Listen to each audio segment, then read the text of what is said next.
আসসালামু আলাইকুম রহমতুল্লাহি অবরকাতুহু।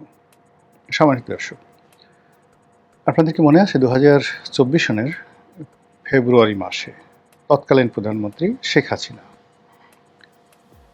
একটি বিস্ফোরক মন্তব্য করেছিলেন? না, সেই মন্তব্যটা ওই রাজাকারের নাতিপুতি না। তিনি একটি মন্তব্য করেছেন যে মনে প্রাণে প্রস্তুত থাকুন, একটি দুর্ভিক্ষ আমাদের দেশে হানা দিতে পারে। শেখ হাসিনা বলেছিলেন ২০২৪ সনের ফেব্রুয়ারি মাসে। এরপর তো তার পতন হলো।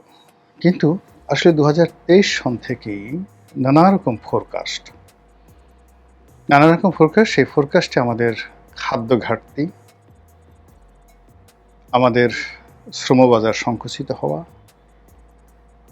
ইউক্রেন যুদ্ধ, করোনার অভিঘাত এবং এই যে নানা রকম সমস্যার কারণে আমাদের যে ফুড সিকিউরিটি এটি ব্যাহত হবে, অর্থের সংকট হবে এবং আমাদের দেশে দুর্ভিক্ষ দেখা দেবে।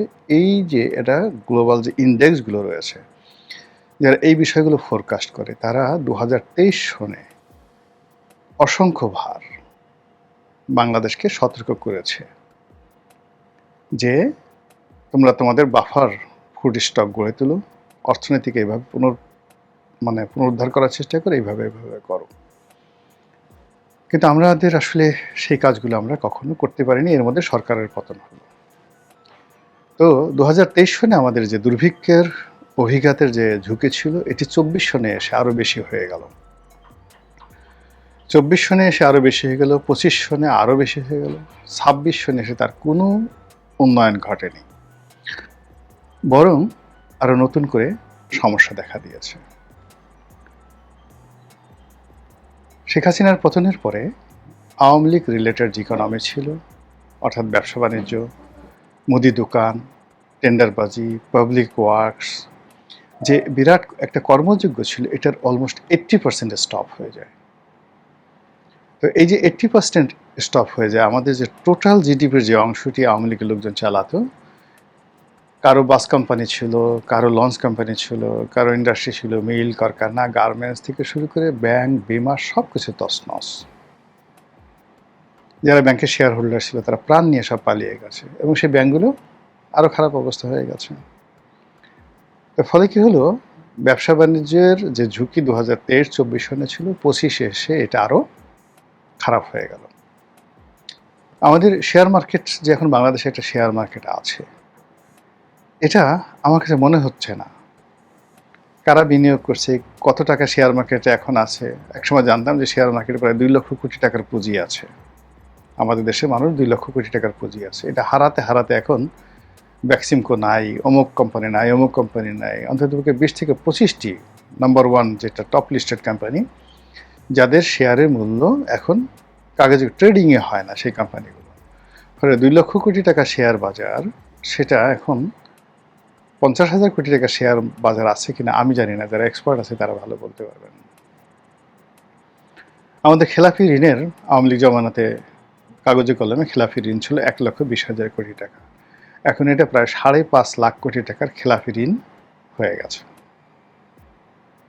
বোঝার চেষ্টা করুন, আওয়ামী লীগ জমানাতে আমাদের বিদেশি ঋণ ছিল ১০০ বিলিয়ন ইউএস ডলার। এটা এই মুহূর্তে আছে ১২০ billion US dollar, 120 billion US dollar. আচ্ছা, আওয়ামী লীগ সরকারে রাষ্ট্রের ব্যয়, ধরুন সরকারি কর্মকর্তা কর্মচারীদের বেতন ভাতা বাবদ ৮০ থেকে ৮২,০০০ কোটি টাকা ব্যয় হতো। নতুন যে পে স্কেল চালু হয়েছে, সেই পে স্কেলে ব্যয় বেড়ে দাঁড়াবে ২ লক্ষ কোটি টাকা। টাকা কোথায় পাবেন? সরকারের যে স্বাভাবিক উন্নয়ন কর্মসূচিগুলো চলমান ছিল, সেই উন্নয়ন কর্মসূচির সঙ্গে আবার যুক্ত হয়েছে ফ্যামিলি কার্ড, খাল কাটা। তো খাল কাটা এবং ফ্যামিলি কার্ড, এই দুটো মিলিয়ে যদি আরও ৫০,০০০ কোটি টাকা যায় বছরে, কোথা থেকে টাকা আসবে বলেন? খাবার কিনবেন কি দিয়ে? এই সরকার ক্ষমতা আসার পরে ৪ মাসে প্রথমত আমন ধান এবং বোরো ধান দুটোই কিন্তু মার খেয়েছে। পুরো হাওড় অঞ্চলের কৃষক, মানে দেউলিয়া হয়ে গেছে। এখন সরকার বলছে আমরা তোমাকে টাকা দেবো। টাকা দিয়ে আমি কী করবো? আমার তো মানে ওখানে যে ধান হতো, ধানই তো নাই। এই ধান আমি কোত্থেকে আনবো? আমাদের দেশের মানুষের যে ফুড সিকিউরিটি, এটা আপনি কীভাবে দেবেন? আবার অন্যদিকে ধানের যে মূল্য, ১ মণ ধানের যে মূল্য, তার চেয়ে আরও ২০০ টাকা বেশি দিয়ে শুধু ধান কাটাতে হচ্ছে। অর্থাৎ একজন লেবারকে নিতে হচ্ছে ১২০০ টাকা দিয়ে পার ডে ধান কাটার জন্য। আর ১ মণ ধান হয়তো তাকে ১,০০০ টাকায় ১ মণ ধান বিক্রি করতে হচ্ছে। সরকার চাল সংগ্রহ করছে। যে রেটে চাল সংগ্রহ করছে, তাতে করে কৃষককে পার মণ ধানে বা চালে অ্যাটলিস্ট ২০০ থেকে ৩০০ টাকা পকেট থেকে দিয়ে তাকে সরকারের ভান্ডারে জমা দিতে হবে। এই যে কৃষক দেউলিয়া হয়ে যাচ্ছে, সে কোনো কিছুতে আবাদ করছে না, এবং একটা ফসল আমাদের দেশে, সেটা ধান, চাল, এটা তো মেইন ফসল, আমাদের ক্রপ। এর বাইরে অন্য যে সকল অর্থকরী ফসল আছে, একটা সিঙ্গেল ফসল দেখান যে ফসল দিয়ে কৃষকের মুখে আপনি হাসি ফোটাতে পারবেন। আলুর অবস্থা কি, পেঁয়াজের অবস্থা কি, রসুন, আদা, কোনো একটা ফসল আপনার ঠিক মতো আছে? কৃষক এখানে কোনো কিছু পাচ্ছে। এর মধ্যে ডিজেল সংকটের কারণে যখন এই যে বোরো মরশুমে চলছিল, তখন আমনের যে ফলন হবে, এই জন্য ডিজেল, ওই সময়টাতে ডিজেল সংকট। সরকার ডিজেল কাট করবে, ওইটা করবে, ওইটা করবে, কিন্তু এই যে ১৫ দিন থেকে ১ মাস যে সংকটটা ছিল, একটা কৃত্রিম সংকট, একটা সিন্ডিকেট এই কাজটা করে ফেলেছে। তো এখন তো নাই সেই সংকট, কিন্তু একটা ফসল তো মার খেয়ে গেল।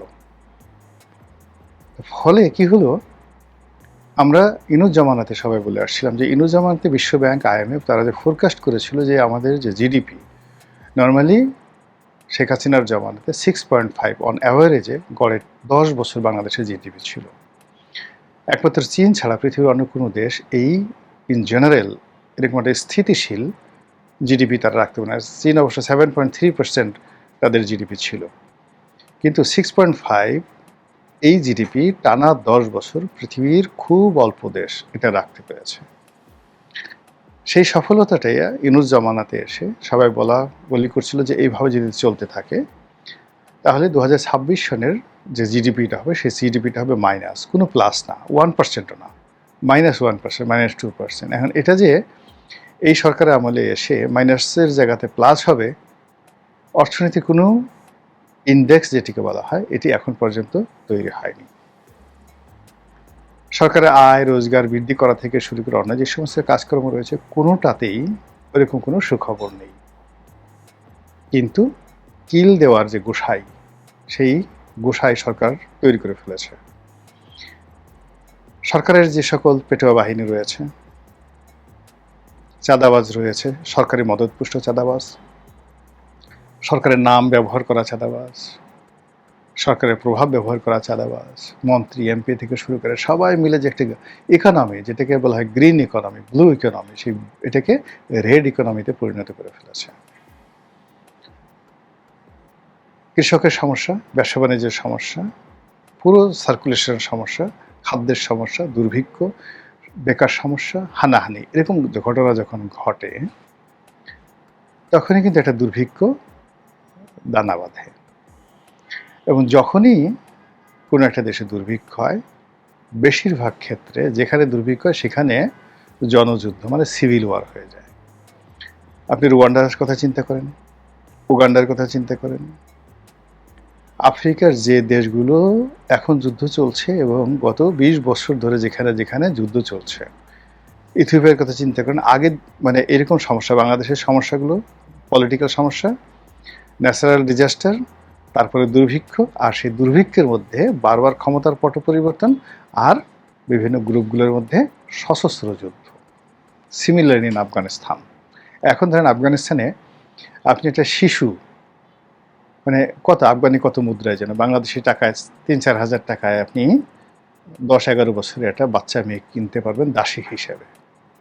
Can you imagine? এ কথা মানে আপনি চিন্তা করেন, আপনি একজন বাবা, আপনার পেটের চাহিদার জন্য আপনি আপনার 11 বছরের একটা মেয়েকে মাত্র 5,000 টাকায় 80 বছরের একটা কোনো বৃদ্ধের কাছে বিক্রি করছেন কৃতদাসী হিসাবে। সেই বৃদ্ধ তাকে নিয়ে যাইছে তাই করতে পারবে, এবং রাষ্ট্র এই জনসংখ্যা সামাল দেওয়ার জন্য, পরিস্থিতি দেওয়ার জন্য, এটা রাষ্ট্র মেনে নিতে বাধ্য হচ্ছে। এটাকে আপনি বর্বর বলতে পারবেন। এছাড়া রাষ্ট্র তো তাকে খাওয়াতে পারছে না, ভাতা দিতে পারছে না, রাষ্ট্র তাকে শেল্টার দিতে পারছে না, শিক্ষা দিতে পারছে না। ফলে কি হচ্ছে? সে কৃতদাস হোক, কিন্তু সে বেঁচে থাকুক। এই হলো অর্থনৈতিক সংকট। আর এই সমস্ত অবস্থা যখন চলতে থাকে কোনো একটা দেশে, তখন সেই দেশের জেনারেলরা কেউ যদি মানে এই যে এখানে তাদের যে ঘাড়ের উপর যে স্টারগুলো থাকে, এগুলো তারা বাড়াতে থাকে। 3 star general, 4 star general, field marshal. পাকিস্তানের দিকে তাকিয়ে দেখেন, পেটে ভাত নাই, কিন্তু মন্ত্রী পরিষদ, তারপরে সেনাপ্রধান, সবার ডাটফাট দেখেন, কথাবার্তা দেখেন, অফিস আদালতের যে সমস্ত জৌলুস, আপনার দেখে মনেই হবে না যে পাকিস্তানে মানুষ না খেয়ে আছে। পাকিস্তানের যে জিডিপি বলতে গেলে শূন্যের পর্যায়ে, তারা দেউলিয়া, ব্যাংক্রাফট হয়ে গেছে। আপনি বুঝতেই পারবেন না তাদের ভাবসাব দেখলে। এবং তারা একের পর এক জঙ্গি বিমান বানাবে, একের পর এক এই কাজগুলো করবে, অথচ তাদের পেটে ভাত নাই। আফগানিস্তানে গিয়ে দেখেন, তারা এখন রাশিয়ার সাথে বন্ধুত্ব করছে, আমেরিকার সাথে যুদ্ধ করবে, অথচ যে দেশে আমেরিকার সাথে তারা যুদ্ধ করবে, নিজেদের বাচ্চাদেরকে তারা দাসী হিসেবে, কৃতদাসী হিসেবে বিক্রি করে দিচ্ছে। কাজেই এই যে আমাদের দেশে এখন দেখেন যে সমস্যাগুলো, এই সমস্যার সাথে পাল্লা দিয়ে আপনি দেখবেন রাজনীতিবিদ, আমলাদের যারা ক্ষমতাধর, তাদের ক্ষমতা বাড়ছে, তাদের জৌলুস বাড়ছে। এখন দেখবেন মন্ত্রী এমপিরা তাদের পোশাকের ডাটফাট দেখেন, যেটি যখন আমাদের অর্থনৈতিক অবস্থা খুব ভালো ছিল, এত ডাটফাট আপনি দেখতেন না। যাদের একটু সচ্ছল, তারা কোট পরছে, টাই পরছে, পাগলের মতো ছোটাফেটা করছে। মানে এমন একটা ব্যাপার স্যাপার যেটা না দেখলে বুঝতে পারবেন না। এটা এই যে অর্থনীতির দেউলিয়াত্মপনা। 2 নম্বর হলো যে এখানে বড় বড় প্রকল্পগুলো, মানে যখন এরকম একটা অবস্থা হয়, তখন এই দরিদ্র দেশগুলোকে, অসহায় দেশগুলোকে শোষণ করার জন্য সাম্রাজ্যবাদের শক্তি, ধনীরা পোত পেতে বসে থাকে। আমাদের গ্রামে গিয়ে আপনি দেখবেন যে মহাজন যারা ধনী হয়েছে, জমিদার হয়েছে, মানে একটা এলাকাতে যত বেশি লোক দরিদ্র, সেই এলাকার জমিদার বাড়ি তত বেশি জৌলুসপূর্ণ। আপনি ইতিহাস দেখেন, জমিদারের প্রথা চালু হওয়ার পরে যে দেশটা যত বেশি দরিদ্র, সেই দেশে রাজার প্রাসাদ তত বেশি জৌলুসপূর্ণ হয়। ফ্রান্সে যখন রেভলিউশন হলো, সেই সময়টাতে ফ্রান্সের যে প্রাসাদ, সেই যে ভার্সাই প্রাসাদ বা অন্যান্য তাদের অন্ততপক্ষে কয়েক ডজন প্রাসাদ ছিল, পৃথিবীর সবচেয়ে মার্ভেলাস প্রাসাদগুলো তারা নির্মাণ করেছে, অথচ মানুষ অনাহারে মরছে। তো সেই দিক থেকে দেখবেন যে রাষ্ট্র যখন এরকম বিবেকহীন প্রকল্প করে, বড় বড় ব্যয় নির্বাহ করতে চায়, যুদ্ধ বিমান কিনতে চায়, কামান কিনতে চায়, বন্দুক কিনতে চায়, এবং খুব যাকে বলা হ্যাং করেঙ্গা, ত্যাং করেঙ্গা, এটা করেঙ্গা, এটা ট্যাং করেঙ্গা, এই ভাবসব যখন দেখায়, আপনি বুঝতে পারবেন যে চারিদিক থেকে অভাব, অভিযোগ, দুর্ভিক্ষের যে হাতছানি, সেই হাতছানি প্রবল থেকে প্রবলতর হচ্ছে। কাজেই যদি সচেতন নাগরিক হন, যার যার অবস্থান থেকে আপনাদের বলতে হবে আপনাদের কি দরকার এখন। অন্ন, বস্ত্র, বাসস্থান, শিক্ষা, নাকি বন্দুক, বিমান, কামান ইত্যাদি।